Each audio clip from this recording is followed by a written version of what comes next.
Hello everybody, full जोश, full power. 1 तारीख को देखो यार, सीन क्या बना। 1 तारीख को बुखार चढ़ गया था मेरे को और 1 तारीख था सैटरडे।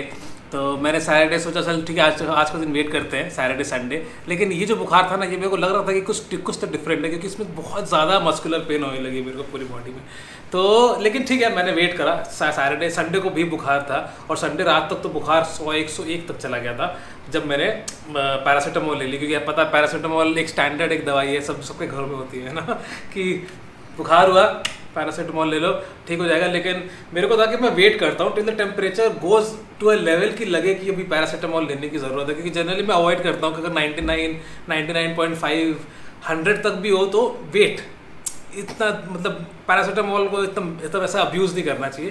तो 101 जब बुखार हुआ संडे को ना, तब मैंने पैरासीटामोल ली और उससे मेरा बुखार उतर गया। तो मैंने सोचा मंडे को मैं डॉक्टर के पास जाता हूँ और डॉक्टर को पहले दिखा लेता हूँ, क्योंकि ना अब ये थोड़ा सा सीन डाइसी लग रहा था। क्योंकि अब 2 दिन तक कांस्टेंट मेरे को बुखार था। मंडे जब उठा, मंडे को भी बुखार था। मैंने डॉक्टर का अपॉइंटमेंट लिया, डॉक्टर का अपॉइंटमेंट मिला शाम का अराउंड 5:30 बजे। और यहाँ जो जनरल फिजिशियन है उसके पास इतनी ज़्यादा रश होती है ना, क्या बताऊँ। कि मतलब पहुंचा मैं 6 बजे, मेरा नंबर आया 8:30 बजे। और जब उनको पता चला कि मेरे को बुखार है तो यहाँ तो मतलब अभी स्टैंडर्ड प्रैक्टिस है कि आपको बुखार है तो आप अपना CBC टेस्ट कराओ, CRP टेस्ट कराओ और कोविड टेस्ट कराओ। CBC CRP ब्लड टेस्ट है और कोविड का टेस्ट आपको पता है RT-PCR नाक के अंदर मुंह के अंदर डाल के जो स्वैब लेते हैं। तो फिर अगले दिन मैंने सोचा चलो जाके मैं टेस्ट करा लेता हूँ। और यहाँ पे एक नेशनल लैब है जहाँ पे ये टेस्ट होते हैं। तो मेरे कज़न ने मेरे को बताया था कि आप वहाँ चले जाओ। वो जो प्राइवेट लैब है वहाँ पे आपको 24 आवर्स के अंदर रिजल्ट मिल जाता है। क्योंकि जब मैं फोर्टिस गया तो फोर्टिस में उन्होंने मेरे को बताया कि 48 वर्किंग आवर्स लगेंगे आपको रिपोर्ट आने में। मतलब 2 से 3 दिन लग सकते हैं। मतलब अब मेरे को समझ में नहीं आ रहा है यार, अगर किसी को कोविड है और अगर 3 दिन 4 दिन बाद अगर उसकी रिपोर्ट आ रही है तो it's a very dicey situation. Because वो बाकी लोगों को उस पॉइंट तक इन्फेक्ट कर सकता है। क्योंकि जैसे ही मेरे को बुखार हुआ, मैंने तो चलो अपने आप को आइसोलेट कर दिया। क्योंकि मेरे पास एक प्रिविलेज बोल सकता हूँ कि एक प्रिविलेज है, जैसे मेरे पास एक एक्स्ट्रा कमरा है, एक एक्स्ट्रा वॉशरूम है कि घर वालों से मैं अलग रह सकता हूँ। बहुत लोगों के पास वो प्रिविलेज नहीं है।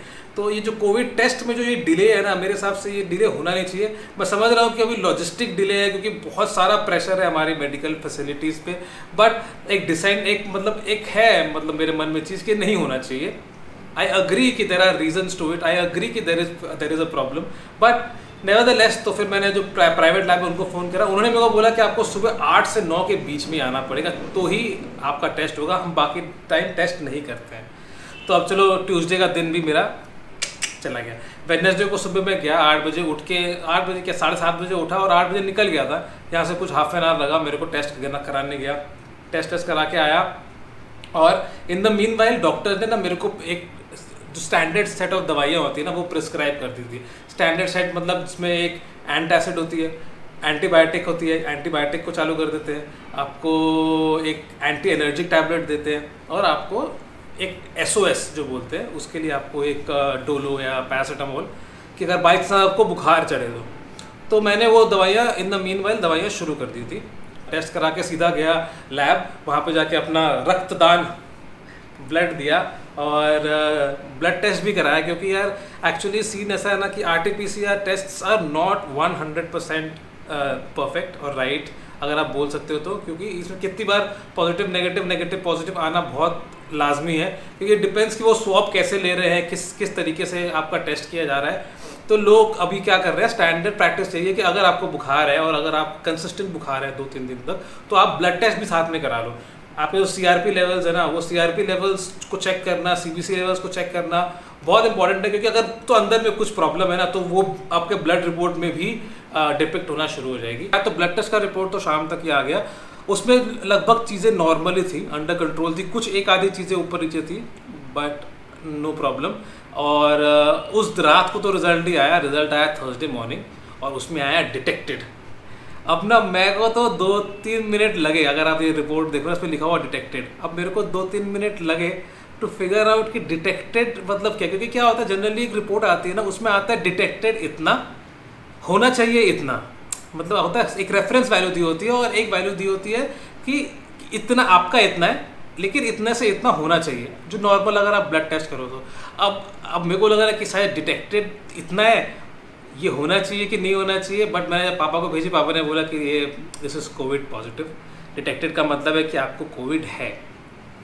घर वाले थोड़े पैनिक हो गए थे, पैनिक मतलब तो मैं भी हो गया था क्योंकि आज सीन ऐसा है ना कि हमारे देश में आज माहौल बहुत ख़राब है। आज बहुत सारे लोग हैं जो ऑन द रोड स्ट्रगल कर रहे हैं, बहुत सारे लोग हैं जिनको मेडिकल फैसिलिटीज़ नहीं मिल रही, ऑक्सीजन नहीं मिल रहे, बेड्स नहीं मिल रहे, और ये न्यूज़ में सोशल मीडिया में इतना ज़्यादा हाईलाइट हो रहा है ना कि नॉर्मल इंसान के मन में भी ना एक डर सा बैठ गया है, और वो होना लाजमी भी है। और वो मतलब क्योंकि अब हर जगह जैसे आप फ़ोन खोलो, जैसे आप यूट्यूब चालू करो, जैसे आप कोई भी प्लेटफॉर्म खोलो, यार वहाँ पे वही दिख रहा है कि ऑक्सीजन नहीं मिल रहा, इतने लोग मर गए, बेड नहीं मिल रहे, ये नहीं मिल रहा, जो कि रियलिटी है।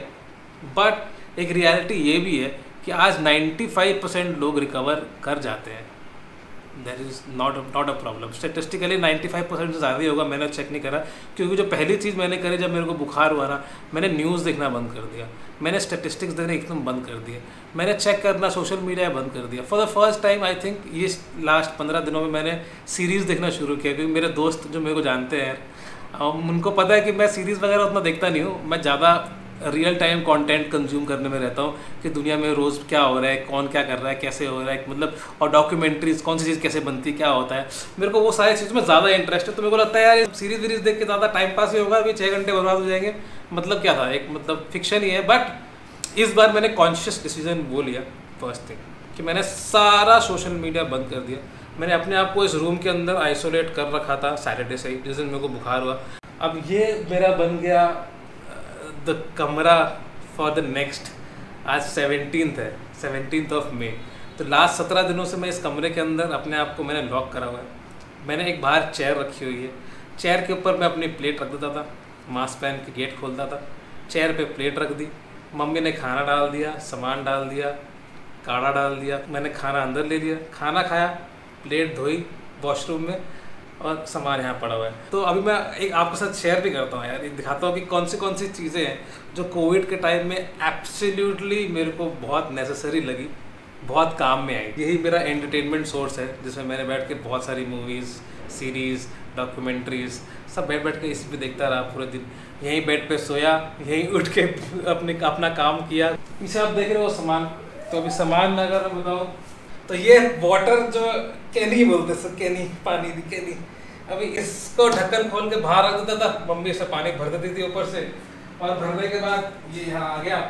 अब इसमें से पानी डाला, अब उसमें से पानी डाल दिया बॉटल में, और पूरे दिन अपना काम चलता रहा। क्योंकि यार अब किस लेवल तक कांटेक्ट मेंटेन करना है वो भी बहुत इंपॉर्टेंट है। तो जितना मिनिमल से मिनिमल कांटेक्ट आप कर सकते हो लोगों के साथ। ये एक केटल भी रखी हुई थी अंदर मैं अपने पास, क्योंकि गले में प्रॉब्लम हो रही है, खराश हो रही है, सर्दी हो रही है, तो this is a very good solution, Betadine solution आता है, और इसको गर्म पानी के साथ देना होता है। गर्म पानी के लिए बाहर से तो नहीं आ सकता, तो गर्म पानी करने के लिए ये हमारा सोल्यूशन। क्योंकि यार सर्दी है और लंग्स में अफेक्ट होता है, तो ये मैंने एक वेपराइज़र भी मंगवा लिया था, और कुछ 300-400 रुपये का मिलता है ये अमेज़ोन पे, बहुत यूज़फुल है।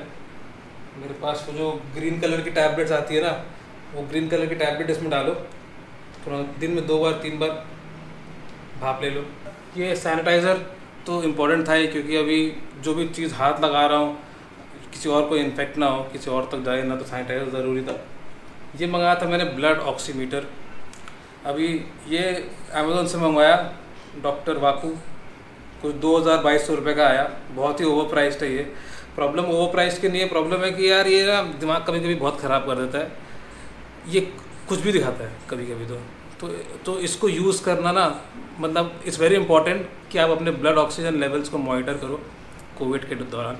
तो this is a very useful device, अगर ये सही से काम करे तो आपको क्या करना है, जब भी आप चेक कर रहे हो तो आप एक बारी में don't come to a conclusion, उंगली में लगाओ, चेक करो, फिर उसको 2-3 बार चेंज करके देखो, दूसरी उंगली में लगाओ, दूसरी उंगली पे लगाओ, एंड सी कि वो एवरेजिंग कहाँ पे आ रहा है। लेकिन इस पर पूरा डिपेंडेंट मत रहो। कितनी बार हुआ कि मैंने लगाया और आया 90, ठीक है, अभी 90 आते ना मेरे को पैनिक होना शुरू हो गया, और मैं देख रहा हूँ कि ये तो मेरा हार्ट रेट बढ़ रहा है डर के मारे। तो मैंने फिर फटाफट चेंज किया, दूसरी उंगली में डाला, तो लगा रहे ये तो नॉर्मल है, फिर दिख रहा है उसमें हार्ट रेट कम हो रहा है। तो इस पर ज़्यादा डिपेंडेंट नहीं होने का, but this is very important, I think you should keep it handy. एक प्लेट रखी थी अंदर, वही प्लेट में धोया, वही चीज़ में खाना वाना खाया। जो दवाई दी हुई थी वो दवाइयाँ ले रहा था, बात मल्टीविटामिन की थी, तो ये टैबलेट आती है पूरी मैंने खा ली है, देख लो। इस टैबलेट का नाम है जिंकोविट, ये बहुत ज़्यादा अभी लोग रेकमेंड कर रहे हैं, तो ये टैबलेट है जो आप ले सकते हो। बाकी रूम के अंदर एक्सरसाइज करना बहुत ज़रूरी था, तो मैंने पहले कुछ 4-5 दिन तक तो मेरे को बुखार था, ठीक है। उसके बाद मेरा बुखार उतर गया और उसके बाद कोई प्रॉब्लम हुई नहीं, लेकिन आने वाले कुछ 4-5 दिन तक मैंने रियलाइज़ नहीं किया कि मैं थोड़ा सा ग्लूमी था। और उसके बाद तो लास्ट के 4-5 दिन तो things have been absolutely normal. मेरे को तो बोला गया था कि आप 14 दिन के बाद ही निकल सकते हो बाहर, लेकिन मैंने अपने तरफ से थोड़ा सा एक्सटेंड करके उसको 17 दिन तक कर लिया, just to be on the safer side. क्योंकि अगर आप मेडिकल रिपोर्ट्स या आप जर्नल्स पढ़ो तो उसमें कहते हैं कि अगर आप RT-PCR टेस्ट कराते हो आफ्टर 15-16 डेज ऑल्सो चांसेस है कि वो फिर से पॉजिटिव आए, क्योंकि आपकी बॉडी में वो 1-1.5 महीने तक रह सकता है। द आइडिया इज़ कि वो फर्स्ट 14 डेज के बाद नॉन ट्रांसमिसेबल हो जाता है। The idea of this video is don't panic, डरो मत यार। अगर आपको हो गया, आपके घर पे किसी को हो गया है, तो ये स्पेशली मैं उनके लिए बना रहा हूँ, क्योंकि डरने वाली बात नहीं है, एक्सेप्टेंस वाली बात है। अगर हो जाए तो हो गया। मेरे मामा जी हैं, उनकी उम्र 60+ है, उनको हो गया and he recovered and he is well and good, और वो अपना आराम से शॉप वगैरह जा रहे हैं, कोई दिक्कत नहीं है, कोई टेंशन नहीं है। हाँ, प्रिकॉशंस लेते रहा, दवाइयाँ लेता रहा। दवाइयाँ मैंने आपके साथ शेयर कर दी है कि कौन सी दवाई मैंने ली है। भाप लेता रहा, गार्गल करता रहा, और एक हेल्दी डाइट मेंटेन करने की कोशिश करी। इतना हेल्दी कि समझो ना, मेरा डब्बा खाली हो गया। जैसे मेरे नट्स वगैरह इसके अंदर थे, नट्स रखे हुए थे मैंने खाने के लिए रूम के अंदर। ये कुछ राइस केक मंगवाए थे मैंने, राइस केक वो तो मैंने खाए नहीं, वैसे के वैसे पड़े हुए हैं। फिर पीनट बटर, कुछ खाने का सामान रूम के अंदर रखा हुआ था, कुछ सामान खाता रहता था। अगर आप रूम के अंदर एक्सरसाइज कर सकते हो तो गुड, नहीं कर सकते हो तो नॉट गुड। करो यार, थोड़ा बहुत एक्सरसाइज करो, कुछ नहीं तो यार। मैं तो खाली वॉक करता था, एक अच्छा प्रोग्रेसिव हाउस सेट लगा लिया, और वॉक कर रहा हूँ रूम के अंदर, और हाफ एन आवर 40 मिनट्स किया, थोड़ा पैंटिंग हुआ, थोड़ा पसीना निकला, ठीक है, वापस बेड पे लेट गया, वापस अपने यहाँ पे आके बैठ गया और अपना काम करना शुरू कर दिया। आज ये ऐसा एक्सपीरियंस नहीं होता अगर पापा, मम्मी और जिम्पी ने मेरे को इतना ज़्यादा सपोर्ट नहीं किया होता। ये तीनों लगे रहे पूरा टाइम, और तीनों ने बहुत ज़्यादा हेल्प किया। तो thank you very much mom, dad and gympie for really helping me out in this crisis बोल सकते हैं, या जो प्रॉब्लम है। टाइम पे खाना देना, खिड़की से आके पूछना, हाँ जी हेलो क्या हाल है, पापा आके अगर पूछते थे हेलो ठीक है, अच्छा था। थैंक यू वेरी मच पापा, मम्मी, जिम्पी, आप लोगों ने हेल्प किया बहुत ज़्यादा। हाँ, आपके पास अगर कोई सवाल है, आपको कुछ पूछना है, या कोई चीज़ में आप अटक रहे हो, या आपको डॉक्टर की इन्फॉर्मेशन चाहिए, तो आप मेरे को मैसेज कर सकते हो या कमेंट नीचे कर सकते हो, मैं आपको बता दूंगा कि किससे बात करनी है। तो जो मेरे डॉक्टर है, एक बॉम्बे में है जिनसे मेरी बात हो रही थी, तो उनका कॉन्टैक्ट डिटेल्स मैं आपको दे दूँगा अगर आपको चाहिए तो। As of now my name is Ricky and thank you very much.